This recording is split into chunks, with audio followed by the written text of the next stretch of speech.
Atlantis. Was Atlantis a real place? No, it wasn't. There was no such place as Atlantis, not in the geographic sense. It never existed. I know we've had centuries of people looking for such a place, and there are myths of sunken islands off the coast of Ireland, most famous being the High Brazil Island. And there probably was a civilization of some kind that existed in the North Sea before that sunk, between Scotland and Norway. And there's various other stories of civilizations in the Atlantic, but if you look at the seabed through the sea maps, there's no suggestion of any kind of island that existed there that could have been like Plato's Atlantis. And also with plate tectonics, it wouldn't fit. You know, if the plate tectonics is true, then there's no place for Atlantis to fit in the mid-Atlantic. So we have to come to the conclusion that Plato meant something else when he told the story of the myth of Atlantis. We're all familiar with Plato's allegory of the cave, the idea that the population is controlled by watching shadow puppets on a wall, which they think is reality because they're facing the wall all the time, but they never question to think where the light source is coming from, and the light source being the exterior entrance to the cave, where one of the people turns around and eventually leaves, tries to come back and tell the others that this is not your real life. The shadow puppets on the wall are not your reality. Your reality is the light coming through the cave at the back behind you. And Atlantis is the same way. If you look at how Plato described the layout of the islands, it's best thought of as a 2D representation of a three-dimensional power structure, organizational pyramid, or a conical would be more appropriate in this case. The center of the island would be the equivalent of the top of the pyramid, and then you would have all the administrative, military, bureaucratic structures leading towards the masses at the bottom of the pyramid. These would be the laborers and the working classes, as well as like the upper echelon of the mercantile classes, traders and so on. So that'd be sort of like the lower business class. And that's exactly what Plato meant by the Atlantis story. It was like a coded message of sorts, a coded message to the elite, not just of ancient Greece, but following on from that through all societies, that if you do not maintain the hierarchical pyramidic structure with the elites at the top, the whole thing will be destroyed. You will not be able to maintain the society unless the elites at the top are mandating all cultural, social and religious doctrines from the top down, and between them and the masses are the administrative, bureaucratic and military classes, which not only keep the structures going but also protect the elite at the top with their temples of Poseidon and their palaces from the lower class at the bottom, who never actually get to see how the other half lives.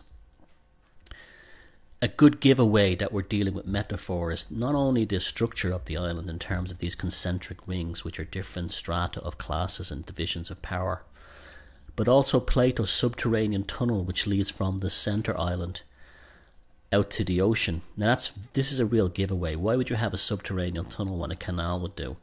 And the reason for that is this is a metaphor for a controlling sort of a secret service, an intelligence service which knows the score. These are the ones in the know. They know exactly what's going on. They know how the people in the bottom, the peasants, are existing. They know how the mercantile classes are. They know how the military is, and they feed it all back to the power structure at the top, and vice versa. And this is what Freemasonic brotherhoods and similar kinds of fraternities were really all about in the past. They were the intelligence services of their day. They gathered information, they collected dossiers, and they disseminated information and disinformation from the top down. And that's a real big giveaway that we're dealing with metaphor. Another giveaway is the idea that outside, at the beginning of the tunnel, we have these two pillars. Now Plato referred to the land of Atlantis being beyond the pillars of Hercules, which has been speculated is Gibraltar. But if you look at Gibraltar, it doesn't have two mountains, it just has one mountain. So it's not, there's no pillars there, it's a pillar.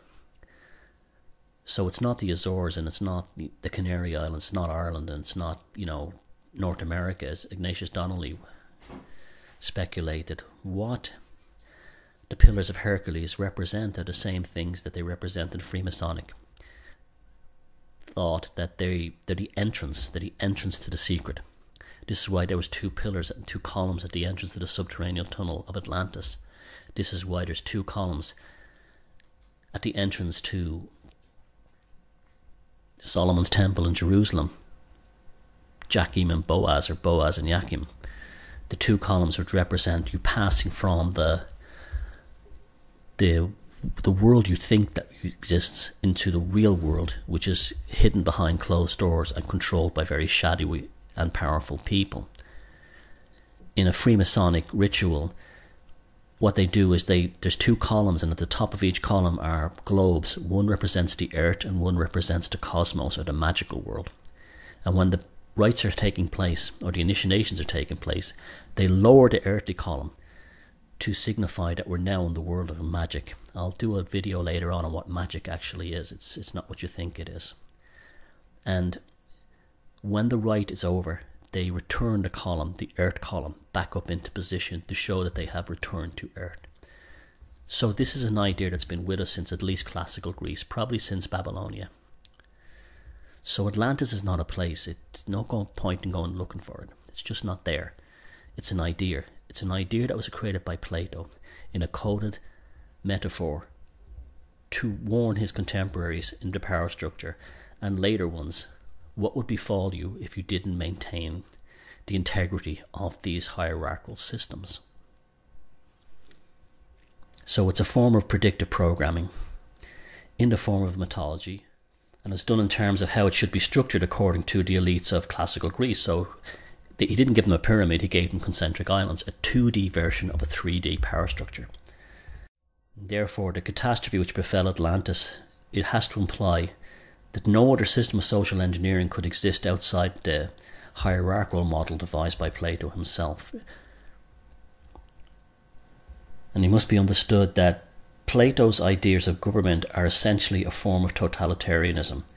His idea of justice, it did not hinge on personal liberties, more along the lines of, any means have to be taken to achieve a just society, and therefore this is determined by the ends always justifying the means. And this is why he would write in the Republic's stories of how to control the population of the Grecian islands by starving them or starting wars. This was just business. This is what Plato was about. This is what he learned from Socrates. So the Atlantis dialogue is more like a preemptive warning to the social elite, not just in Greece, but to this very day. If you do not maintain it, the poor will erupt. The eruption that destroyed Atlantis, again, is a metaphor. And it will be the end of your perfected society. So Atlantis is not a place in geographic sense. It never was. The only place it exists is in the minds of men. And it's a very powerful mythology that has existed for a very long time and has stayed in our consciousness for so long, precisely because Plato knew exactly what he was doing. He knew how to target the subconscious mind. He was brilliant and he was devious, but there never was an Atlantis. Not a place you could go visit.